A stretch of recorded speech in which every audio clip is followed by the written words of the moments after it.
શ્રી કૃષ્ણ, જય માતાજી. કેમ છો બધા મજામાં થશો?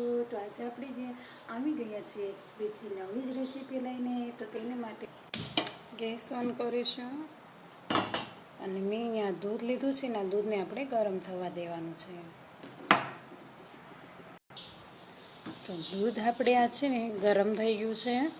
તો હવે આપણે ગેસ બંધ કરી દઈશું અને થોડી વાર માટે વરાળ ઉડાડી નાખીશું.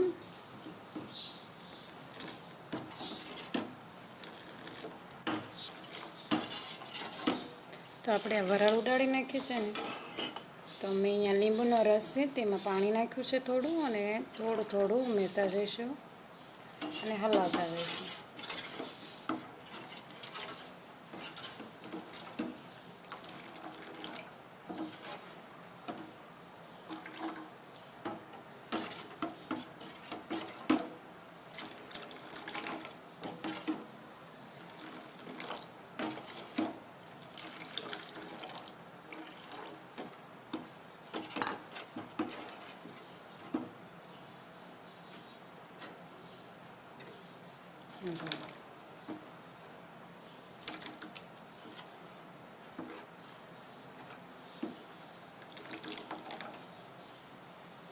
તો તમે જોઈ શકો છો આપણું આ દૂધ ફાટી ગયું છે.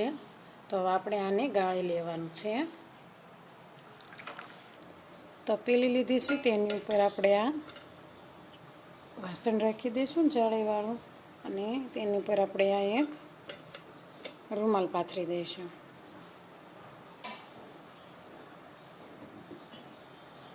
આપણે આને આમાં ગાળી લઈશું.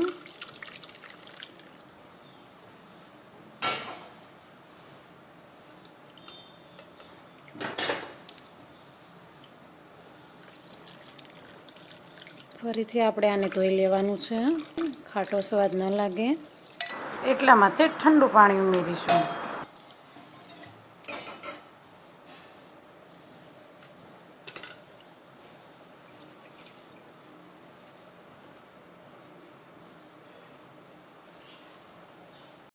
તો હાથ વડે દબાવી જેટલું પાણી નીકળે તેટલું કાઢી નાખવાનું છે.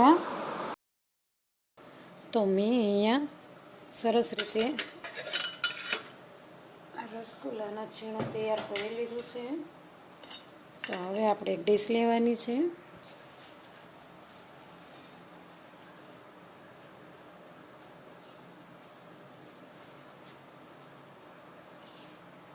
તો આપણે આ ડીશમાં છીણ કાઢી લેવાનું છે. 1 ચમચી કોર્નફ્લોર નાખીશું અને સરસ રીતે મિક્સ કરી લઈશું. અને હથેળીની મદદથી એકદમ માખણ જેવું મુલાયમ કરી લેવાનું છે. તો આપણું આ છે ને એકદમ માખણ જેવું મુલાયમ તૈયાર થઈ ગયું છે. તો તેમાંથી આપણે નાની નાની ગોળીઓ વાળવાની છે, પણ તે પહેલાં આપણે ખાંડની ચાળણી બનવા માટે રાખી દેવાની છે. તો 1 વાટકી જેટલી આપણે ખાંડ લેવાની છે અને તેમાં આપણે પાણી ઉમેરવાનું છે. તો અહીંયા થોડીક જ ચાળણી બનાવવાની છે, એટલે વધારે પાણીનો ઉપયોગ નહીં કરીએ આપણે. તો ગેસ ઓન કરી દીધો છે અને ખાંડની ચાળણી બનવા માટે મેં અહીંયા રાખી દીધી છે. તો હવે આપણે ગોળીઓ વાળી લઈએ. તો આપણે આમાંથી નાના નાના બોલ્સ વાળી લેવાના છે. ફર્સ્ટ ટાઈમ બનાવીએ છીએ એટલે થોડા જ બનાવ્યા છે. પહેલી જ વાર આ રસગુલ્લાની ટ્રાય કરી છે. હવે આપણે જોઈએ ફર્સ્ટ ટાઈમમાં કેવાક બને છે. સારા બનશે તો આપણે વધારે બનાવીશું.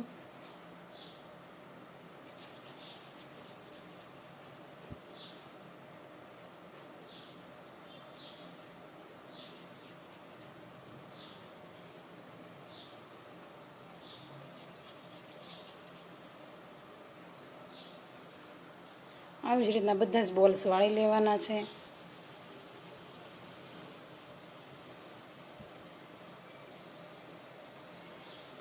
તો મેં આ બધા જ બોલ્સ વાળ્યા છે. 1/2 લીટર દૂધ હતું, એટલે કે શેર જેટલું દૂધ હતું, તેમાંથી 3 ને 3 6 7 ને 8 જ રસગુલ્લા બન્યા છે. તો આપણી ખાંડની ચાળણી આવી ગઈ છે, તો તેમાં આપણે આ રસગુલ્લા ઉમેરી દઈએ. તો આપણે આ ચાળણી આવી ગઈ છે ને, તો આ રસગુલ્લા આપણે તેમાં ઉમેરી દઈશું.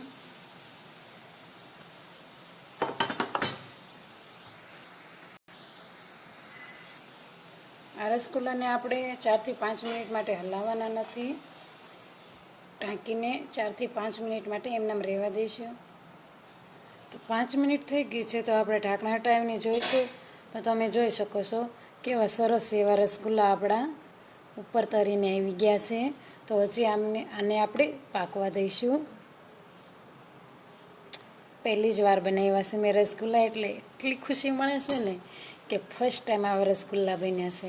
તો હજી આને આપણે થોડી વાર થવા દઈશું. 1 ચમચી આ જે મેંદો આવે ને તે પાણી મેં ઓગાળીને લઈ લીધો છે. ઉમેરી દઈશું અને થોડી વાર માટે થવા દઈશું. તો જલ્દી જો મેં મેંદાનો લોટ નાખ્યો તો મેં આમાં, તમે જોઈ શકો છો કેવી સરસ રીતે ઉભરો આવી રહ્યો છે. તો હજી આને આપણે 2 થી 3 મિનિટ પાકવા દઈશું. તો હવે આપણે આ 10 મિનિટ રસગુલ્લા પાકવા દીધા છે અને તમે જોઈ શકો છો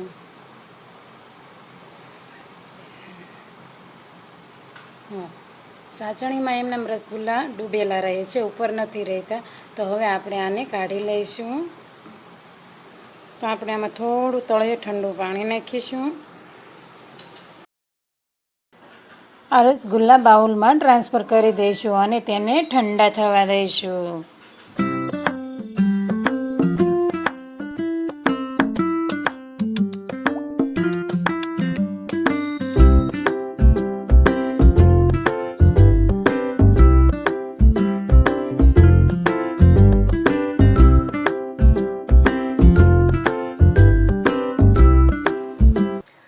છે ને પહેલી જ વાર આ રસગુલ્લા બનાવ્યા છે અને પહેલી જ વારમાં આટલા પરફેક્ટ બને તો એ સારું જ કહેવાય. તો હવે આપણે રસગુલ્લા બનાવીને તે આટલા નહીં બને પણ વધારે બનાવીશું અને તેનો પણ વિડીયો આપણે લઈશું. જો તમને અમારો વિડીયો ગમ્યો હોય તો લાઇક, શેર અને સબસ્ક્રાઈબ કરવાનું ભૂલતા નહીં. તો મળીએ હવે નેક્સ્ટ વિડીયોમાં. ત્યાં સુધી આવજો.